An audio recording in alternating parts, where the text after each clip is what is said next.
back to The Key, Inside Higher Ed's news and analysis podcast. I'm Doug Letterman, editor and co-founder of Inside Higher Ed and host of The Key, most of the time. Today, though, we have a special episode from our new limited series, Voices of Student Success.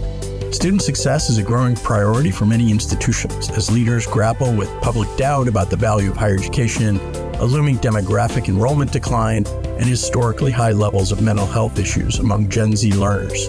In this 6-episode series, host Ashley Maureeder explores some of the solutions and innovations that institutions are employing to help their students succeed in college and beyond. Before we turn it over to Ashley, here's a quick word from our sponsor, Inside Track.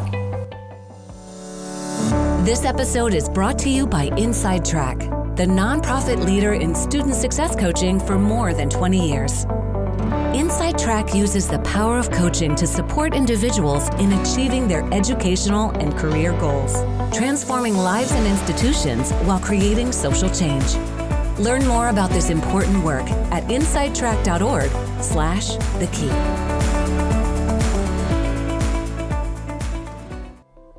Hello, and welcome to Voices of Student Success, Inside Higher Ed's newest podcast on student retention, engagement, and graduation strategies. I'm your host, Ashley Maureeder, Student Success Reporter for Inside Higher Ed. Thanks for joining us today. This podcast is a companion to our Student Success newsletter, which offers ideas and inspiration for higher education practitioners looking to impact students' academic lives, college experiences, health and wellness, and lives after graduation. Throughout the series, I'll be sitting down with guests from a variety of institutions and roles to learn more about the issues their students face and ways they're looking to support them. This week, I spoke with Angela Lauer Chong, the Associate Vice President for Student Affairs and Dean of Students at Florida State University, to talk about supporting students' physical and emotional health in a collegiate recovery program. FSU's collegiate recovery program, LIFT, stands for Living Intentionally, Finding Togetherness, and it looks to both help students who have trouble with substance use and abuse, but also to create a safe and inclusive environment for those looking for support. Here's Angela. Thank you so much for taking the time to chat with me today. It's great to have you on. Thank you, Ashley. I'm so happy to be here. Well, I guess just to get us started, can you introduce yourself to our listeners? Who are you and what is your institution? Happy to. My name is Angela Lauer Chong. I serve as one of our Associate Vice Presidents in Student Affairs at Florida State University. And I also serve as our Dean of Students. And I have the privilege of overseeing our health, well-being, and safety portfolio. Yeah, that's awesome. So we're here to talk about LIFT. Mm-hmm. Can you sort of give me the 30,000-foot view? What is LIFT and why is it needed on campus? Sure. So LIFT stands for Living Intentionally, Finding Togetherness, a name that was coined by our students in the program. And it is our collegiate recovery program at Florida State University. And we really pride ourselves. The vision of LIFT is to provide wraparound support and community for our students who are either identifying as being actively in recovery from alcohol or other drugs, or students that we like to call recovery curious and who are really exploring their relationship with substance use or substance misuse and are curious about their own relationship with substance, and we meet those students where they are to help them along their journey. Absolutely. Can you talk a little bit about the services and sort of resources offered through LIFT? Absolutely. The cornerstone of the program is the community that it provides our student members. We have physical space on campus that is open to members of the LIFT community, where there's a lounge and gathering space. And we also utilize that space for dynamic coaching sessions with our very talented staff. We have a robust clinical relationship with counselors in our counseling and psychological services program. We provide a lot of social opportunities, programming opportunities, and a lot of skill development. So we help them with career readiness. We help them with conflict resolution, leadership training. It really runs the gamut. Just like any student at Florida State University, we want them to build the skills that they will need to be successful beyond their college career. Yeah. You mentioned, community is the cornerstone. I wonder if you can talk a little bit more about why that's so important. It's important for all students, but especially those students in recovery or who are recovery curious. Certainly. I mean, we know that any student to be successful, they need to feel a sense of belonging at their institution, right? And students in recovery are no different. They are looking for peers with similar lived experiences, similar interests, and they need to find their people. They need to find that sense of belonging. And, it's not necessarily a community that shouts from the rooftops that they're a member. So I believe it's the responsibility of our institutions to create these safe communities that students can seek out to find their sense of community so that they don't go through their undergraduate or graduate education feeling isolated or that they're on their journey to recovery alone. We know that students are much more successful in their journey, individualized in recovery, when they are doing so in a supportive community. That's why it's just so critically important. Yeah, absolutely. You mentioned this isn't a community that's always very out. There's anonymous communities for students in recovery and things like that. How does FSU outreach to students to make it visible that Lyft is there for them while, making it inclusive and safe for those students? Sure. So having peer outreach is really, really important. And we don't only utilize students who are actively in recovery for that peer outreach. We feel that it is equally or even more important to have a robust allyship program. So we spend a lot of time cultivating allies of students in recovery. We do a recovery ally training with our student organizations, and a lot of our outreach is done by those allies. And not necessarily students identifying as being in recovery, so that, it normalizes that we all know friends and family members and fellow classmates that are most likely in recovery or have been touched by substance misuse in some way. So normalizing this as something that touches all of our lives in some way, and that there is a community here to help support our students and to help other students maybe refer peers or fraternity brothers or roommates that they're concerned about to our resources as well. That is by far our single most successful entry route into the program. We also have a really robust referral program for all of our other resources on campus. So if somebody comes on our radar because they are, having distress in the classroom or need some academic assistance, and this comes up as being a barrier to their success, our departments know where to refer them to and where to send them. So those two aspects are probably our most successful outreach opportunities. That's awesome. You mentioned the negative stigma around being in recovery or students who are engaging in substance use and misuse. I wonder, what are some of those strategies that you and your team use to combat that negative stigma? And what are some of those ways that you're seeing campus become more recovery friendly?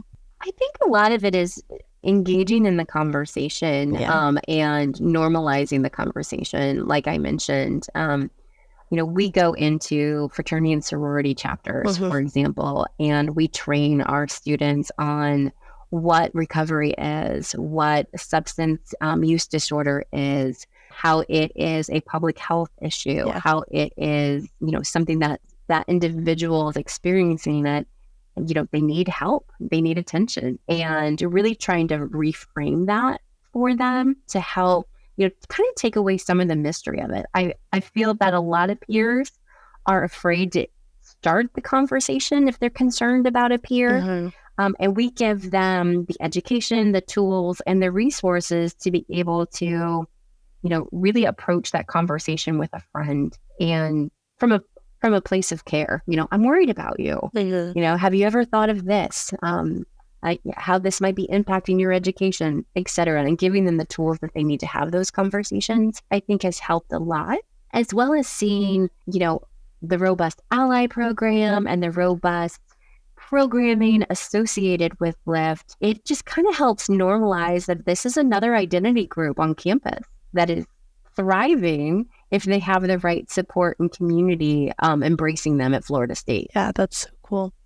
You mentioned education of all students on what, substance use and misuse looks like. And I wonder, it kind of reminds me in mental health, right? There's mental health training just in identifying what those issues are, but then also how to engage in those conversations. Where do you see LIFT's role, not only in supporting students who are in recovery, but also helping students identify, some of those warning signs and giving them the tools to talk about what those issues might look like if they see them on campus? Sure. I think a big part of it is like you said, knowing what to look for, whether it's in yourself or a friend, or a classmate or a brother or a sister, and giving them the tools to really kind of assess their relationship or their friend's relationship with substance. Encouraging parents during orientation to engage in conversations with their student about what their relationship with substance might look like in college. So really normalizing those conversations and helping them understand at what point substance use may be bordering on misuse and how that may impact their students' ability to be successful or your own ability to be successful. Just like we talked to them about the symptoms of COVID-19 or strep throat or, mental health, anxiety, depression, trying to normalize what those behaviors might look like and when you might want to engage in one of those conversations. Yeah, absolutely. Who are some of those other key stakeholders on campus that are involved in this conversation around supporting students in recovery? And what are some of those other departments that are supporting LIFT's work?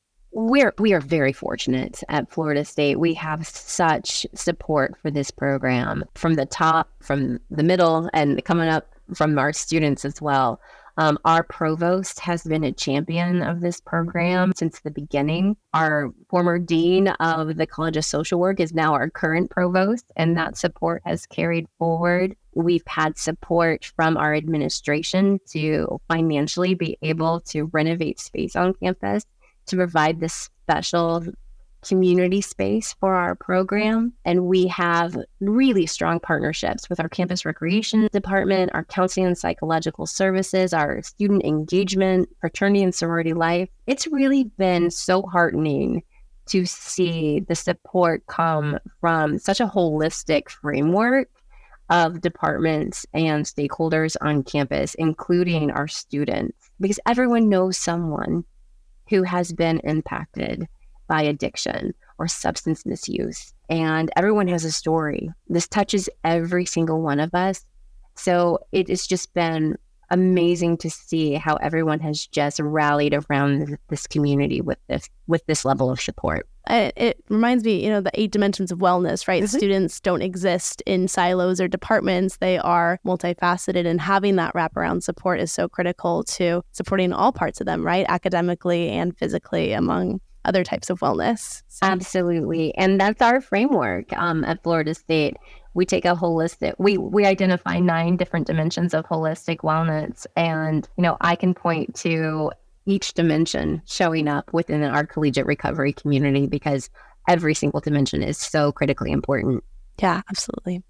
As an administrator, where do you see the role of having these programs on campus to support student safety, but also their academic pursuits and supporting their student success? How are those related, and how does this program aid in students achieving their academic success? So I would say broadly, just from a well-being perspective, that well-being is foundational to any level of student success that a student can experience. If you're not well, I don't think that you can learn. If you're not safe, I don't think that you are in a great position to be successful. So I feel that our holistic well-being foundation, really paves the way for all levels of student success. And for our students who identify as being in recovery or somewhere on their pathway, this is a critical element to be able to set that foundation of well-being and safety so that they are able to thrive and be successful in the classroom. So LIFT has been around for a couple of years now. Mm-hmm. Where do you see the future of the program going, and what are your hopes for it in the future? My biggest goal for this program is I want every single student who steps foot on Florida State University's campus to know about LIFT.